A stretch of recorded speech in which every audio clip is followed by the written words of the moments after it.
Welcome to Arts and Entertainment with Chris and Randall. I'm Chris. I'm Randall. And welcome to the show.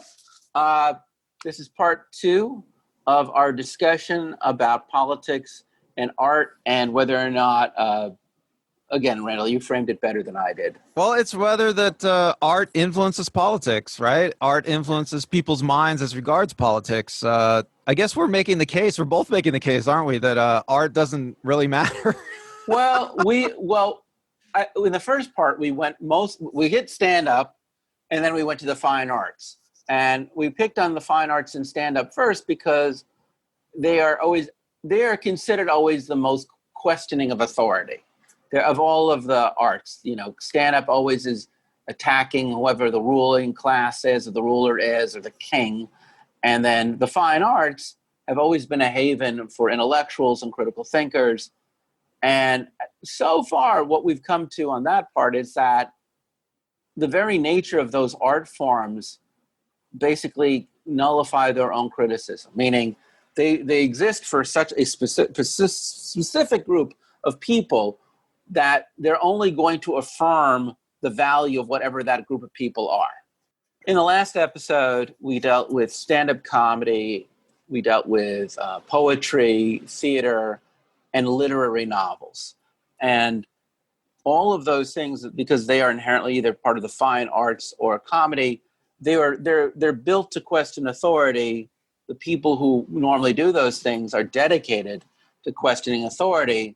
They're the most obvious ones. And I think we both kind of agree that those people aren't really changing society as much as validating the views of those people who already like them.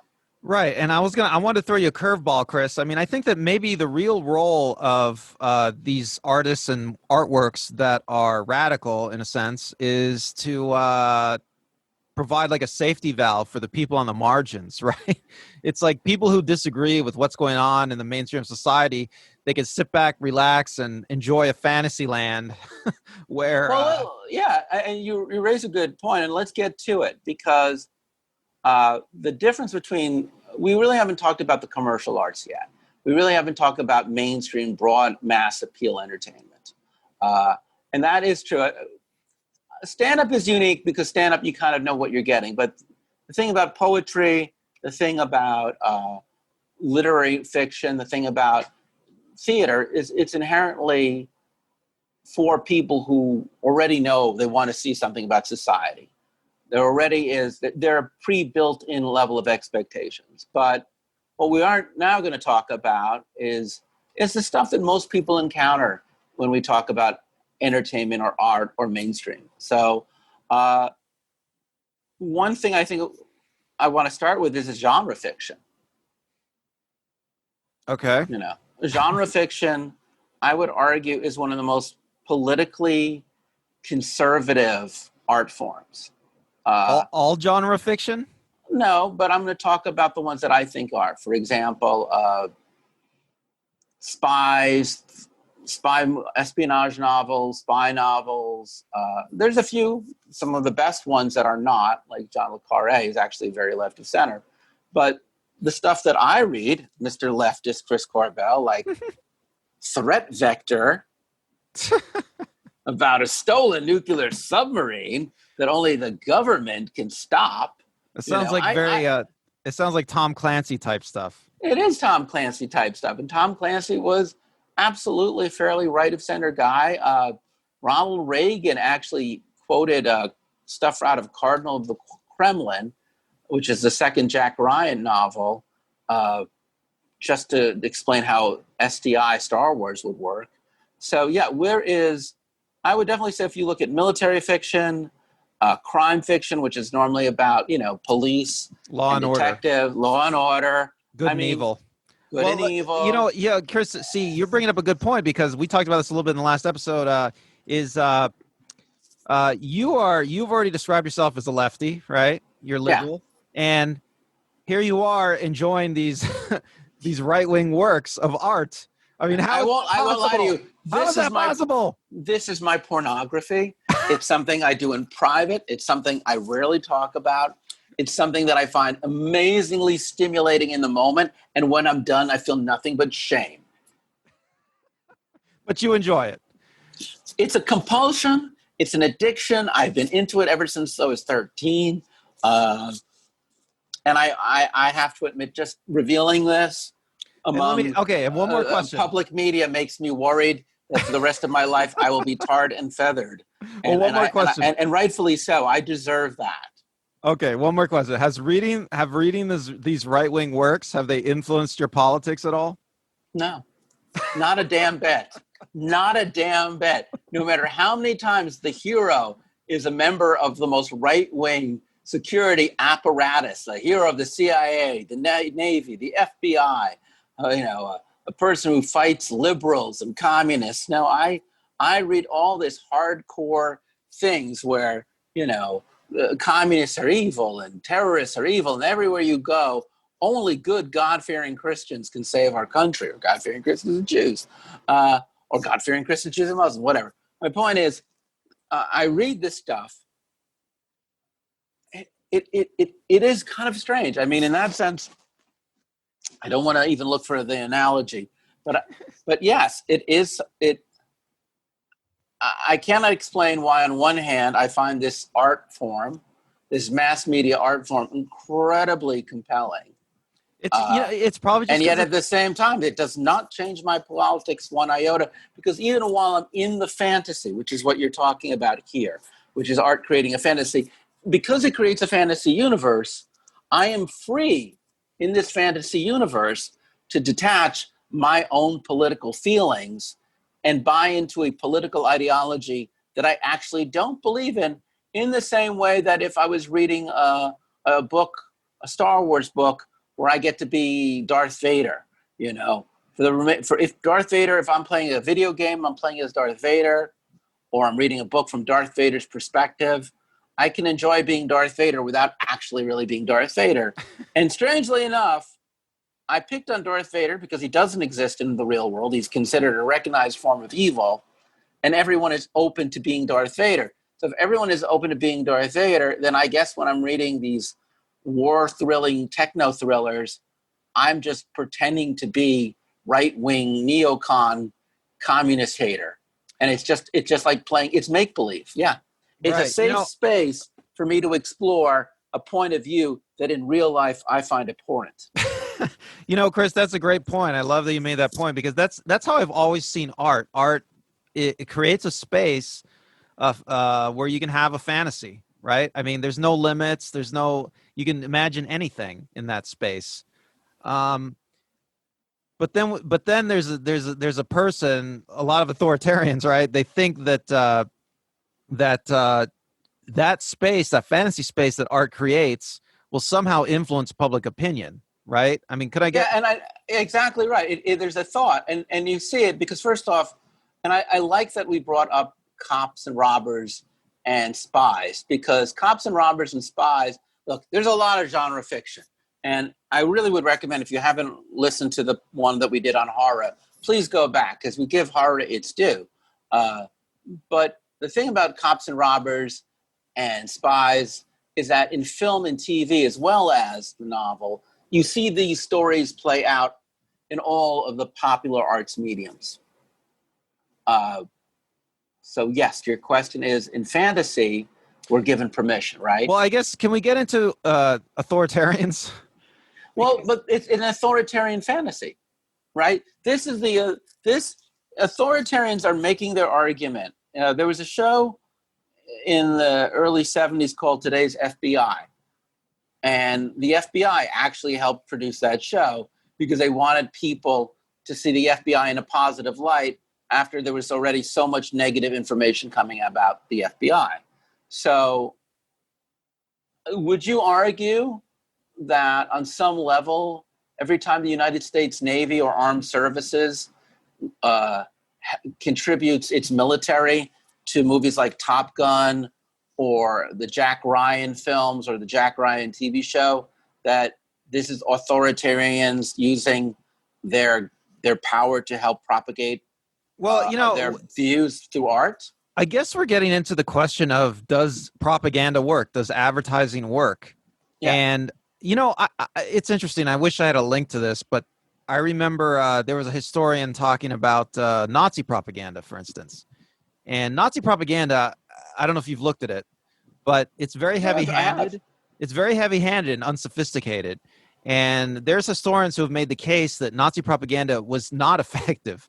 I mean, it didn't influence people's minds. It just led people. Really? So Lean Riefenstahl, who did Triumph of Will, which is something we always consider one of the great propaganda documentary films. Richard Nixon aired it in the White House. Well, Triumph of the Will is unusual. Most of the Nazi propaganda was heavy-handed and unsophisticated. Okay, and it wasn't very influential. Some historians have argued it was more. It told people what they needed to publicly believe. Yeah. Right. It was basically just informational. Which is, and you get into propaganda.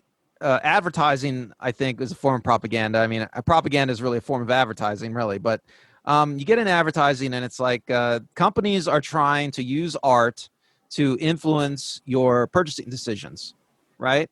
And that form of art, advertising as a form of art, is really we could probably do a whole show on that, but it's really, we will do a whole show on that. So hold us that we will come back to.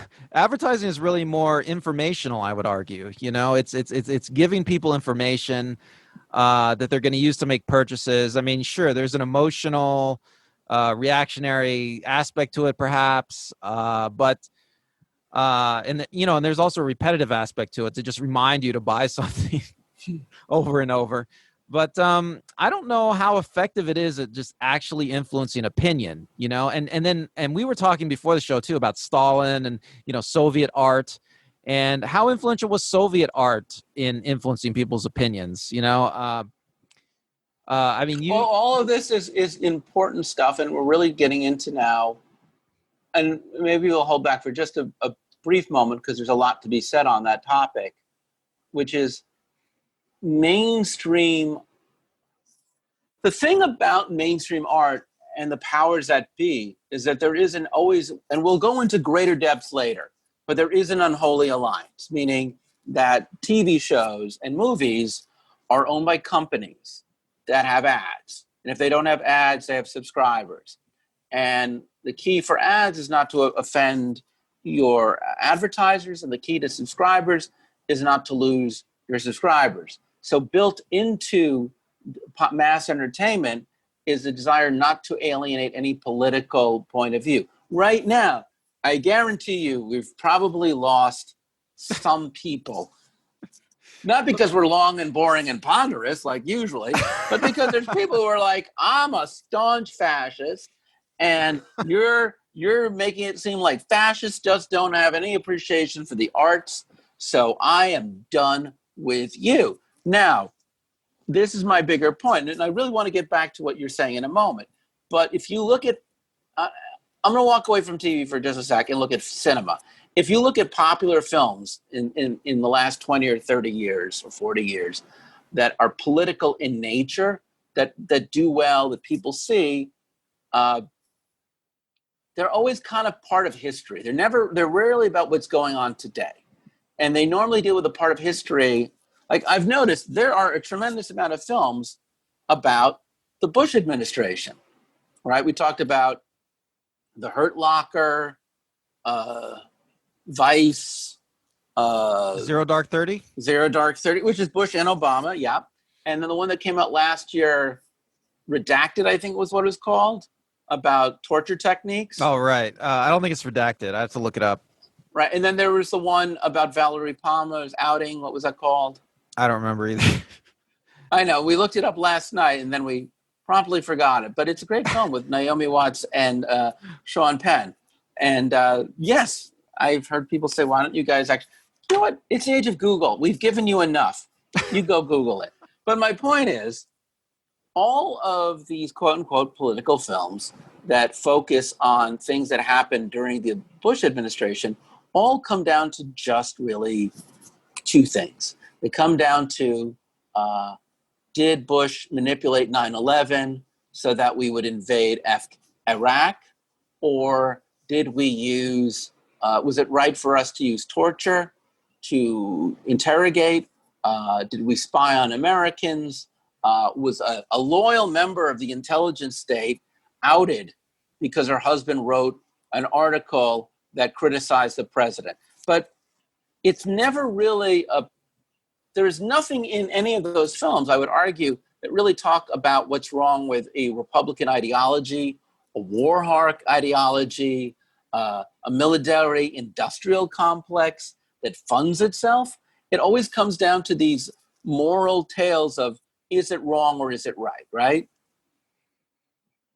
Yeah, It you're making a good personalizes point. the Yeah, conflict. they're not about the system; they're about the characters. I mean, I'm thinking now of movies where they try to portray Bush and his cronies as like idiots. So it's like it's Yeah. almost like they're making the point where they're making the point. Well, if only there were smart people leading our government, it would be great. I mean, that's all that really matters. I mean, our government's fine. It's just we need smart people leading it.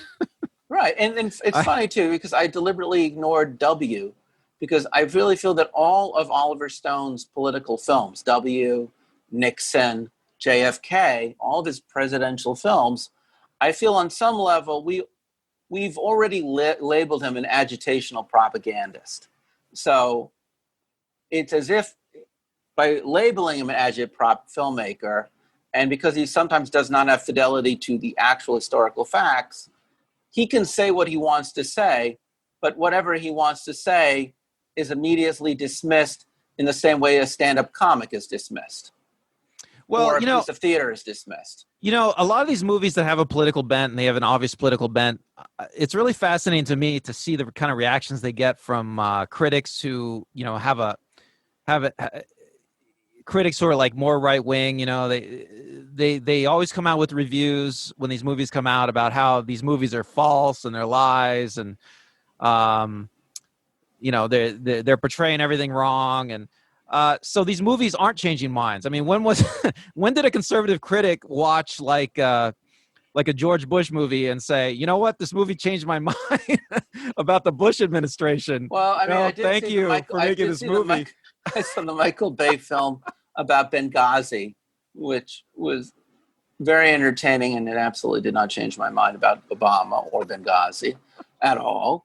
But I just want to talk about. I want to talk about Oliver Stone for a second, because Oliver Stone is the only.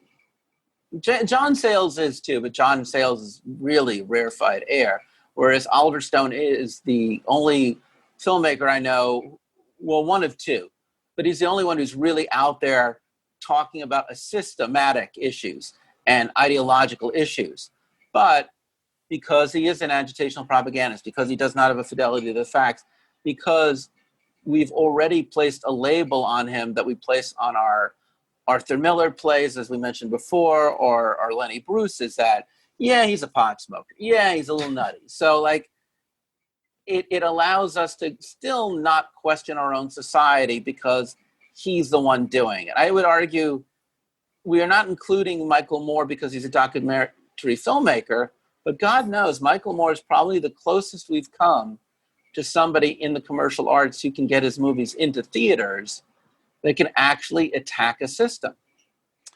Yeah, you know, he gets the same pushback that these other political directors get for their fiction movies or their historical fiction. You know, they call him a liar. They say he's making stuff up. You know, he's a fantasist. And I have yet to hear somebody say, "Oh, I watched Michael Moore's movie. It changed my mind." Well, it's possible, in fairness, that they do, only because I think that documentary film is inherently, even if it uses agitational propaganda techniques, it raises enough issues that it resonates with people who come from maybe a more conservative background. I do remember watching Roger and Me when it came out in '86, being in college and not knowing anything about modern American labor. And it did actually, I guess in that sense, I already had that point of view. So yes, it was already invalidating and affirming my own beliefs, which is a real shame, because I guess even people like even people like Michael Moore kind of fall into that same problem of being like a little bit like Oliver Stone. They're sensationalistic, they're agitprop. A little bit like stand-up comics, they're inherently funny. And you're right, I just don't think they convert. Nor do I think they're inherently dangerous, because we label them as humorists or clowns so that whatever they're saying isn't today, Michael Moore, and God knows I'm dating myself because today is August 31st, 2020, just posted on Twitter why he thinks Donald Trump is going to get reelected because the Biden campaign is not campaigning in Michigan, and no one is taking him seriously. So you could definitely say that there is no medium, and certainly not the arts, where someone who can say something that is prescient and true, unless he's wrong, but he did say this in 2016, the arts is not an effective place for that person. At least not even something like a movie, like a documentary that can be in like an AMC theater. Now, the one person I've ignored, and let's hit him and hit him hard, is Aaron Sorkin. Well, Sorkin's interesting. I mean, because he's a very inside baseball. He's concerned mostly with what goes on behind the scenes, how people are behind the scenes. I don't know how concerned Sorkin really is with politics and policy. I mean, he seems to be more interested in, which is why he can make a compelling script. You know, he seems to be more interested in the personalities behind these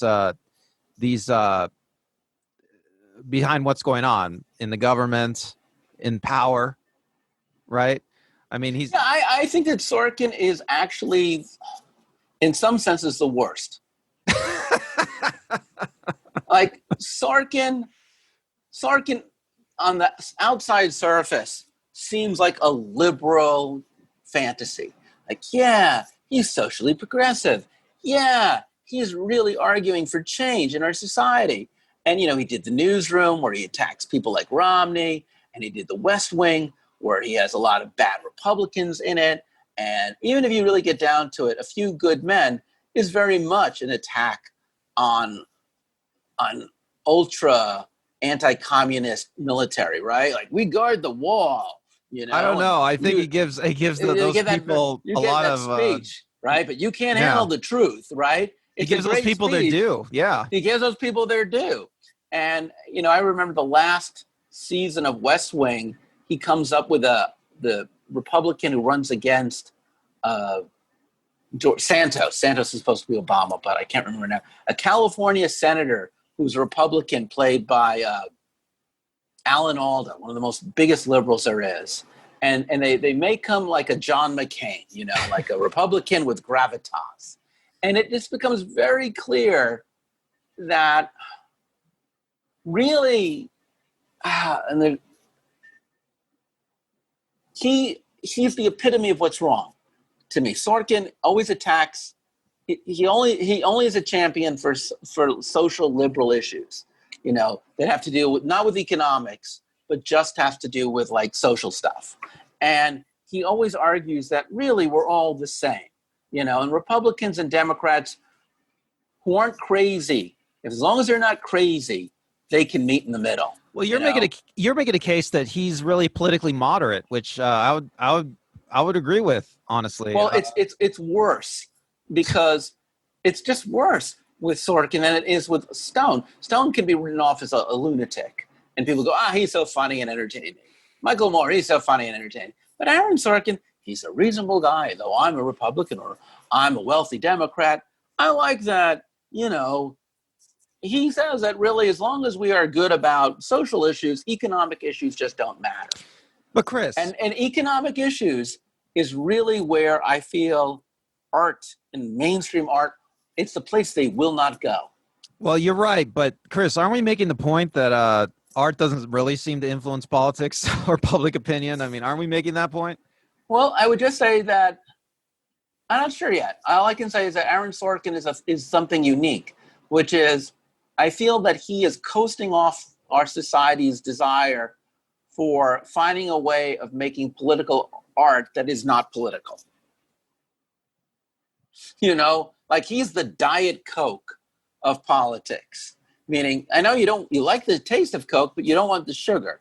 So like you like the feeling of politics, but you don't want to actually have politics. Same with House of Cards. If you ever watch the English version of House of Cards, it's a tremendously political center-left show. But when you watch the American version of House of Cards, no, not a bit.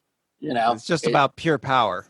It's about pure power. He's a Democrat and he's evil. See, that's progressive. You know, and if you watch Madam Secretary, it's the same thing. Like there are anytime whether it's TV or film where we deal with politics in this country, we always bring it down to a bad person, bad actors, not bad ideology. Well, Chris, do you believe? It sounds like you're starting to soften on this point. Do you believe art matters? Do you believe art influences public opinion? All I can say at this juncture is when you look at things like film and television and even genre fiction, it becomes clear that there are a lot of people who are trying to make money as artists off of the fact that people don't really want political art that challenges their beliefs. So in that sense, they're not being censored. They're doing the opposite. They're literally appeasing the fascists or the controllers. Right. Well, this is an interesting point. Or they believe it because they're right wing. I don't know. Right. Well, you're making the point that most art, it does reinforce social narratives. You're into Bertolt Brecht territory here. Yeah. And so it's really hard to say if art is influential, right? Because when art deviates from the mainstream narratives, it gets shut down. It gets attacked mercilessly, doesn't it? I mean, let's look at the comic book code, right? Yeah, let's do that. Comic books is actually great. Let's look at comics for just a sec. Before we even get into the old school comics, let's look at comic book movies today, right? Okay. Comic book movies are inherently very much like war movies.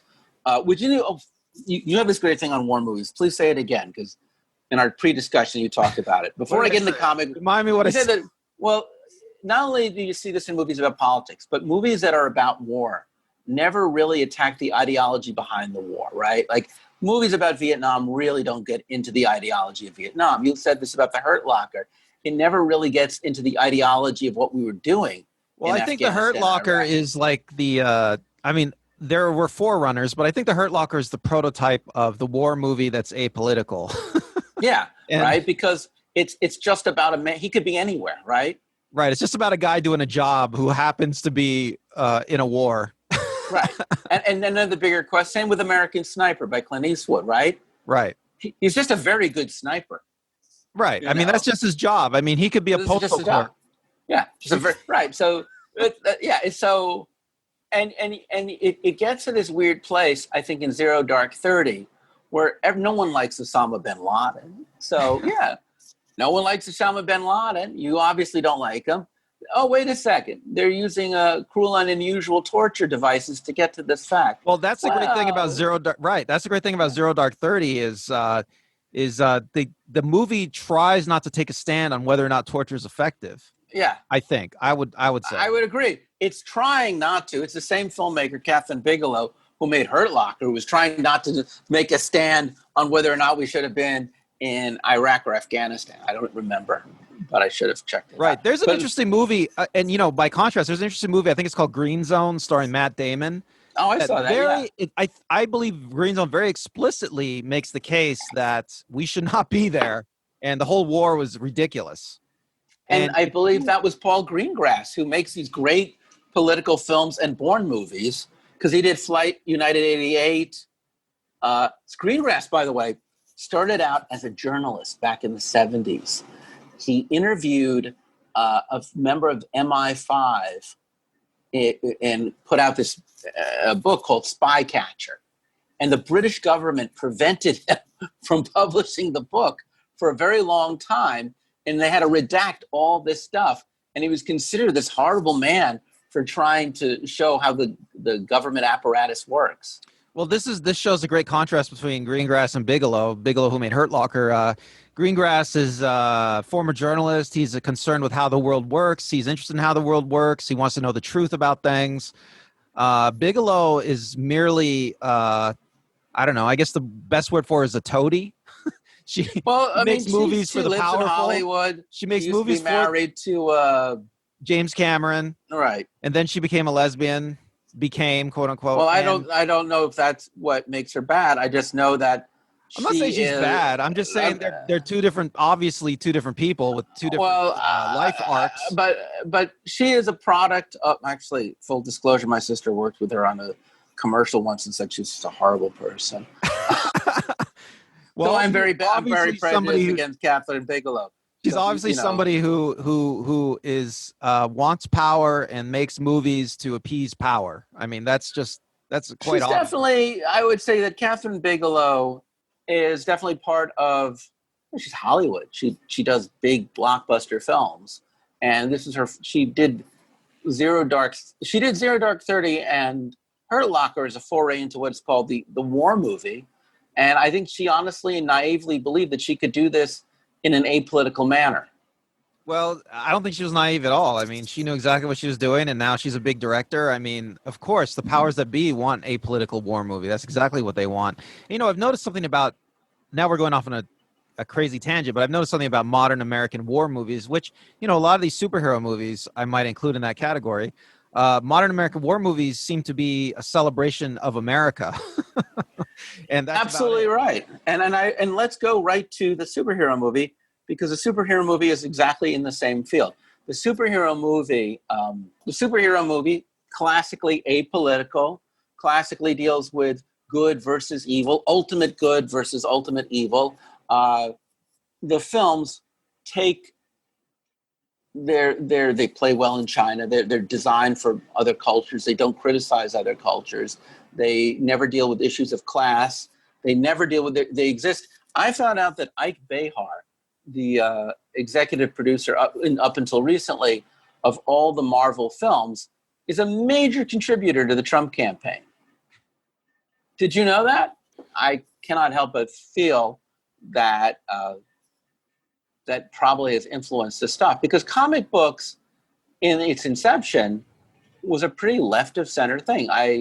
If you look at the guys who created some of our major superheroes like Superman and Batman and Captain America and the Submariner, these were first generation or immigrant, mostly Jewish people who grew up in the big cities, who were members of organizations like the Art Students League, which is fairly left of center. And they would write, mostly if you looked at comic, like Bob Kane was writing, even though he had a rich guy as his hero, he dealt with issues of class and socioeconomic issues. Superman, Lex Luthor, was always a big businessman before he was a supervillain. There is an interesting thing about a guy who had been a news reporter who went undercover for the Ku Klux Klan, and his newspaper article killed the story, so he became a comic book writer, and he wrote an entire series where Superman infiltrates the Ku Klux Klan. And in doing so, it allowed him to write about what the Ku Klux Klan is doing. Do you know what year that was? It was in the 40s. Okay, so this is interesting because I think in 54 is when the comic book code was implemented. That's after Superman saved America from the Ku Klux Klan. After Captain America starts fighting Hitler a year before America gets involved in World War II, and there were a lot of people in America at that time who actually liked Hitler because they felt the Nazis were going to protect the world from communism. Right, and the comic book code of 54 was one of the most oppressive